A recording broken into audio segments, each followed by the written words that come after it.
วันนี้จะมาแกงกุ้งค่ะแกงกุ้งฝากลุงวัดค่ะทำพริกก่อน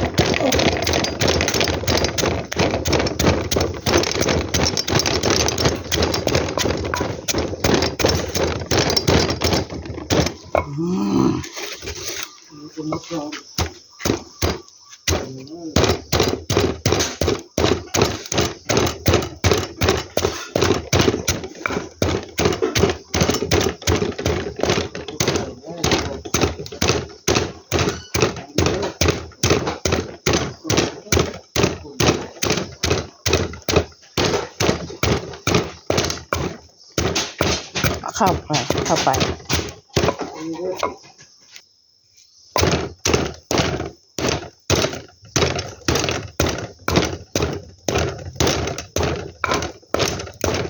ตำพริกใส่กระเทียม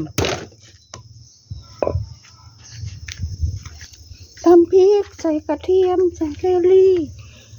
ผัวรักผัวหลงเอาผัวรักผัวหลงถ้ามันมีผัวก็ให้ผัวรักผัวหลงจะยาหักไหมแล้วนี่คือยาหักไหมเอากุ้งไปใส่แล้วบัด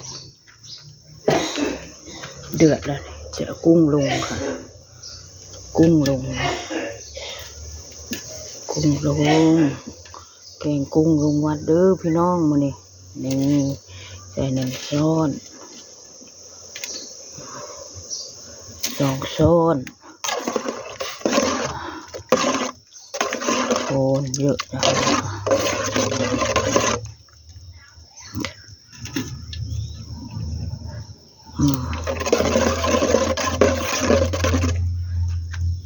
แกงกุ้งมันไม่ได้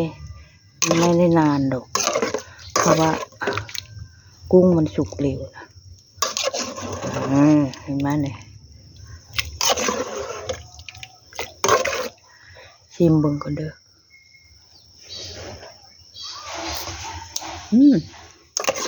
พอดีเป๊ะพอดีเป๊ะ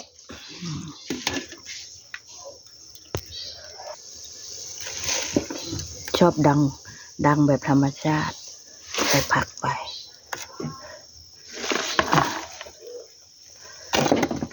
แกงกุ้งใส่ผัก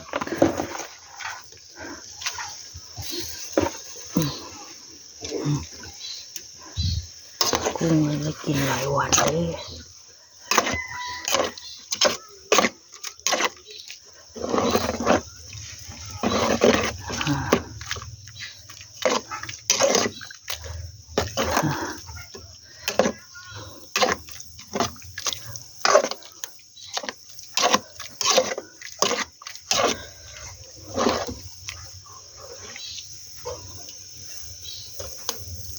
ชิมเบิ่งอีกทีโอ้ย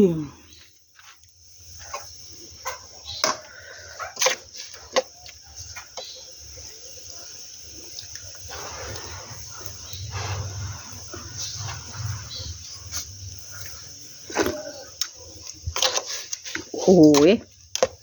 ทำไมมันอร่อยอย่างนี้วะ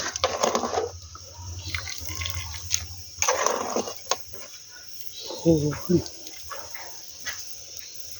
อร่อยสุดยอดเลยFCแซ่บหลายแกงกุ้งใส่ผักค่ะ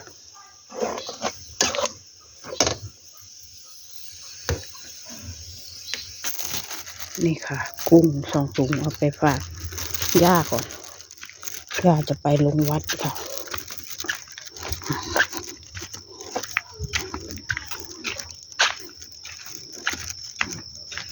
วันอังคารวันนี้วันอังคารค่ะวันถูกชุดค่ะโคตรตกใจบึดนึกว่าใครขโมยรถไปไหม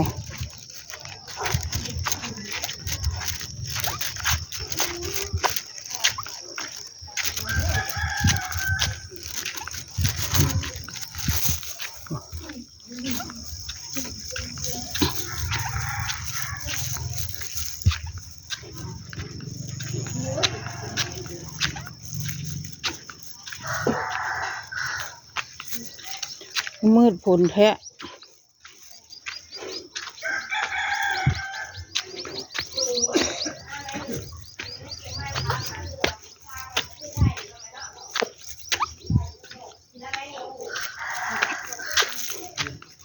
ไปตรวจเบาหวานบ่ดาวกินข้าวเรียบร้อยอ่ะฮะกินข้าวเรียบร้อยให้กินหมอเขาบอกให้ไว้ให้กินข้าวเจ้าผัดกินข้าวแล้วเนาะไม่ได้โต๊ะจ้ะเขาแต่เฮ้ยอะมากกินข้าวแล้วมูจ้าลูกเก่าจ้าโมจ้าทุกจ้าเธอได้เบื่อนะเป็นกระต้าเลยนี่นะแกงกุ้งเอามาชิลกุ้งคุณละบ้านหนูนะไปพ้นบ่มื้อนี้ก็ไปคำมันเกี่ยวข้าวเกี่ยวข้าวหนูนะคนเดียวอันกระถาไปอายุมันติดงานอายุก็ติดแม่ไหมครับแคมก้อยก็บ่ได้ซอยอายมซ้ำเกี่ยวพัดเกี่ยวพร้อมเดียวแล้วเรือจะปากท่อหรอวะจำแล้วหละเนาะปากท่อนะมันล้มเนาะมันล้มคำว่างก็ที่ไปช่วยปากท่อนะล่ะน่าอยากกินข้าวเทปพิช้างแล้วว่ามึงฮะโอ้ยไว้แล้วคำคนหลายเนาะดาวโอ้12ก็ข้าวพันบได้ที่เลยข้าวห้างเนาะดาวเนาะมันไปเลาะเบิ้งข้าวมันห้างไหนได้สักชอบเจ้าบ่ดาวร้อยเดือนอันแดงยังไม่ได้แก้วของมันแก้วมันนี้เอาเกี้ยวเอาบ่บ่เกี้ยวแล้วข้าวดำหน่อยเฮ้ยว้าวผัดว้าวข้าวดำหน่อยเกี่ยวก็ได้อยู่มันพัดสบายอยู่ดอกข้าวกโคนะข้าวกโคมันบอกคือข้าวอีเตี้ยได้เนาะดาวเนาะไปกันเด้อยังพอตัดตาทานแล้วไปตรวจเบาหวานกินข้าวพุ่นแล้วเจาะอยู่บ้านผู้ใหญ่ได้โอ้โหดูมามันควัดให้เด็กของเล่นบอกกัดวันนี้แดดกับใครเนาะดาวเนาะเบิ่งทรงคือสิบ่แดดหรอวะมันแดดมันเป็นแบบนี้ตอนเช้าหรือเปล่า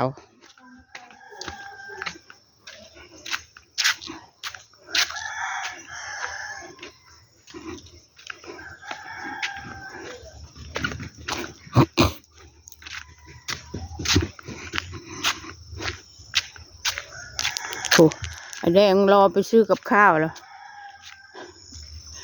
รอไปซื้อกับข้าวตลาดมาแล้วบ่